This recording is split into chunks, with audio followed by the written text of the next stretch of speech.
I'm back. Sorry, shades of poltergeist. So this is the PC Expert Amateur, and in this episode of PC Building, I'm going to install an optical drive right here. On this side, you're going to, if you only have one device, you're going to need 2 screws or bolts. And then on the other side, it's actually got enough for 4 bolts. It's hard to get it all into the picture. So let me try like this. Just give me a sec and I'll rearrange it. Okay, so this is going to be a lot easier for you to watch than it is going to be for me to do, because my microphone is in one place and I can't get it over to the other place terribly easily, but I'm going to try, and I'll just have to adjust the lighting as I move it over.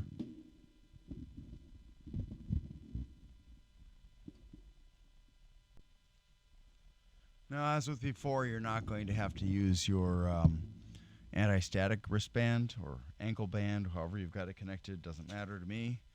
All you've got to do is connect this, and you're not going to touch the motherboard really. So you will need a SATA to power supply cable. You also need a SATA to motherboard cable.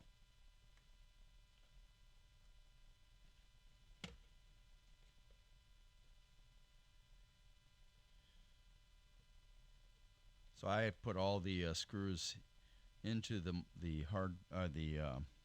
optical drive so I wouldn't lose them. I just screwed them back into their holes just to keep them safe, because I knew I might misplace them otherwise, and misplacing these things is always a pain in the butt. But if you use your magnetic pad, if you've got one, while you're doing this, then at least they're not going to go flying away.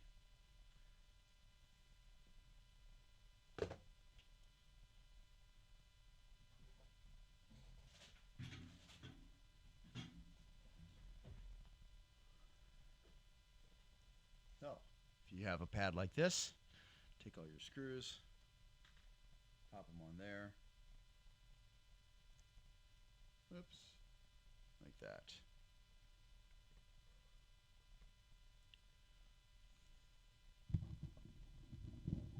Okay. Now, obviously, when you're installing it, you want to have it installed so that you can read the writing, and it's going to be installed like this. Now, with some cases, you'll need to install it from the outside. In some cases, you'll need to install it from the inside. Also, you will see here that, well, you can't really see it on actually, but on the outside of the case, of the other side of the door here, there is actually a false door that I had to remove in order to install the optical drive. And generally speaking, the rule is going to be install it from the outside. But if you have the space inside, you can install it that way too. It's just easier generally to install it from the outside. And some can only be installed from the outside because they have a lip around the face of the device.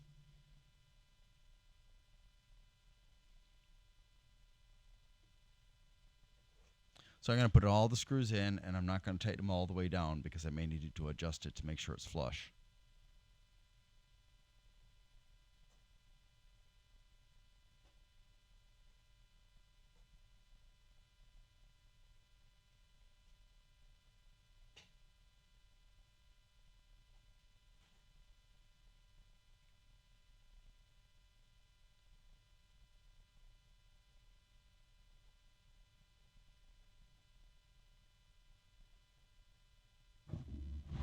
And oh, I'm still using the PH2 or Phillips Head 2.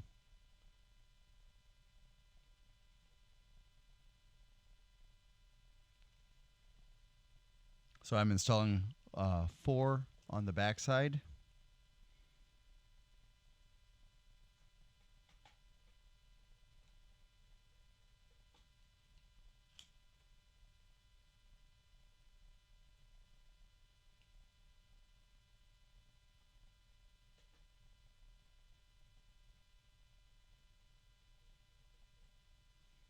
And now that I've got those 4 installed, I'm going to go ahead and make sure that the device is flush, and then tighten down at least one of the screws.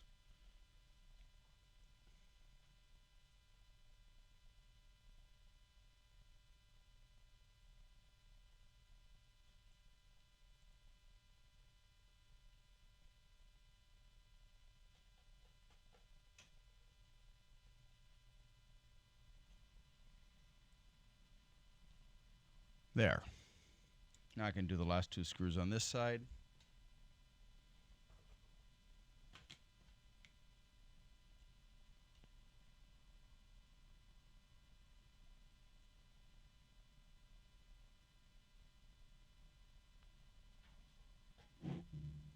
This optical drive was also provided by my niece's uncle, my niece's other uncle. She only has 2 and I'm the other one.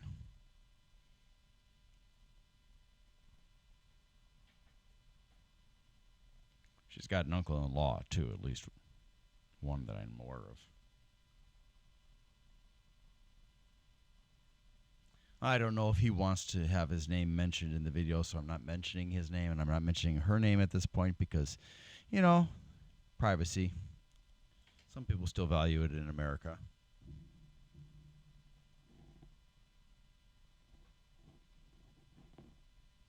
Okay, I'm now tightening up all of the screws. You don't have to like tighten them horribly much, but you want to tighten them enough that it's not going to slide backwards when you push on it.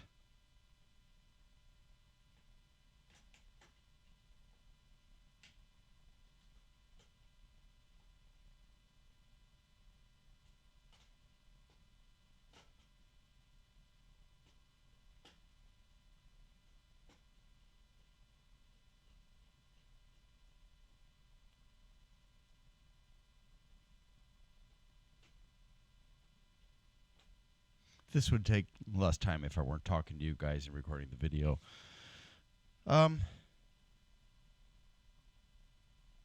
So just go ahead and give it a gentle nudge, similar to, and make sure that it is flush.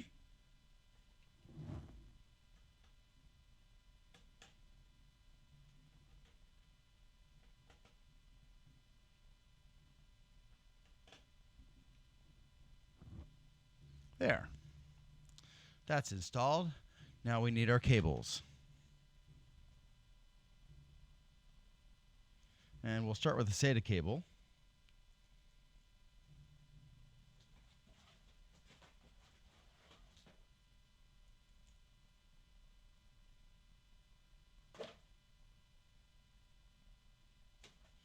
Now, the way to identify a SATA cable, as if you did not watch my video about connecting a SATA drive, you look for a cable that's got a connector like this on one side for the power supply and an L connector like this on the other side for the SATA power. So that's that one. And I've got multiples of these. I've got for this power supply. I've got one that this one has 3, this one has 3, and this one has 3. Sometimes you'll find one that has 2, sometimes you'll find one that has 4. It just depends on what the manufacturer decided to do. It's nice having more than one of these because you may have your SATA devices connected to the computer in different areas, and so if you've got it connected at the very bottom and then something else connected at the top, they won't be able to use the same cable. And that may be a problem. So if when you're sourcing your power supply, you want to make sure that your power supply is going to have enough SATA cables to alleviate that problem. Of course, a lot of people nowadays don't want to have an optical drive for some stupid reason in their computers, so there's no opening in the front for installing those. And the same goes true of a lot of the modern cases do not have any way to install a hard drive up in the top here. They usually go down below in the power supply area.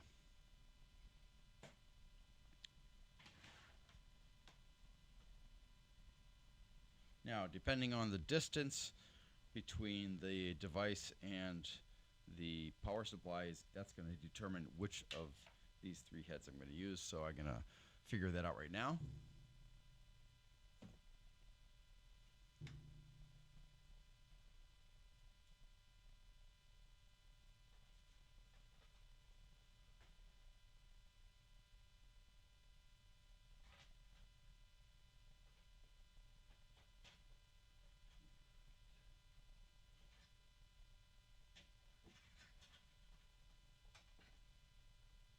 Okay, so I'm going to try to do this with just the first connector. And if you want to make it easier on yourself, you can loosen up the screws again and push this forward so you have more access to the connection points in the back here. Let me see if I can shift this. There we go.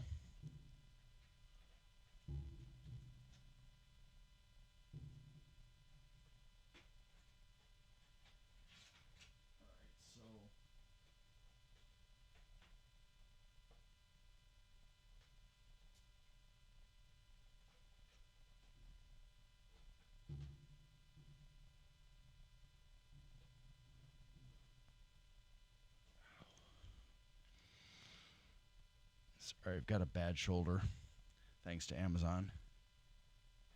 And my own stupidity of working hard for them.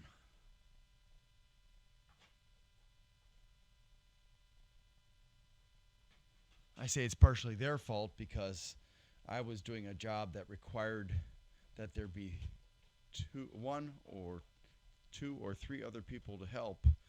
And most of the time I was the only person doing the job, and that was for a 6-month period.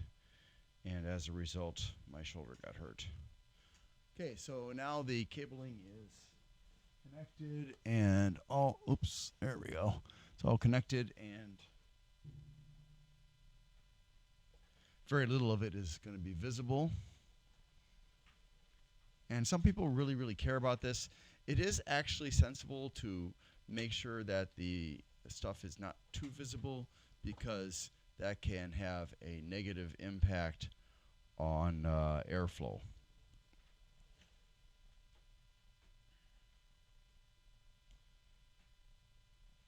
Okay, so now I've got to connect a SATA cable, and I gotta go get the cable because I left it in the other room. Okay, for this task, you have a choice of using either the straight SATA cable that that you may have seen in the other video I did about SATA devices, or the right angle one.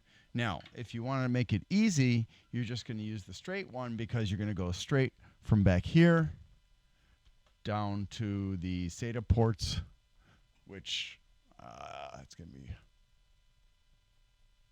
there we go. I think I should be able to show you that now. And again, the SATA ports are right down here.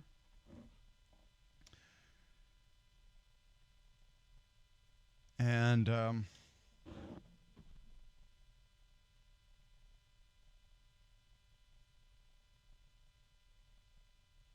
think the easiest thing that I can do is probably at this point,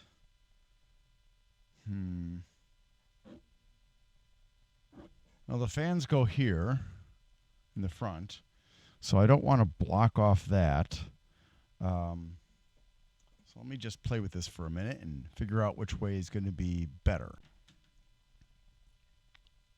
All right, so I've determined that for the purposes of doing this installation, it's going to be better to use the right-angled one on top and the straight side on the bottom.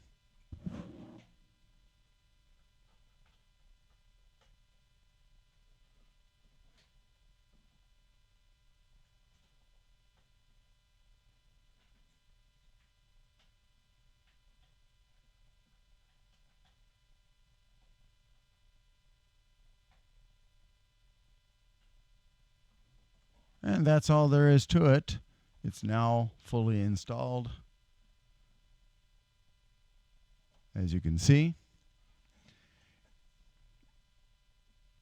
Now, all that remains is to do everything else. But hey, at least you got to see how to install an optical drive in a case and connect it to the power supply and the motherboard. Well, at least halfway to the power supply. So that's it for this video. I believe in the next, we're getting close to the end. So the next video is going to be about installing fans. So thanks for watching, and I'll see you again soon.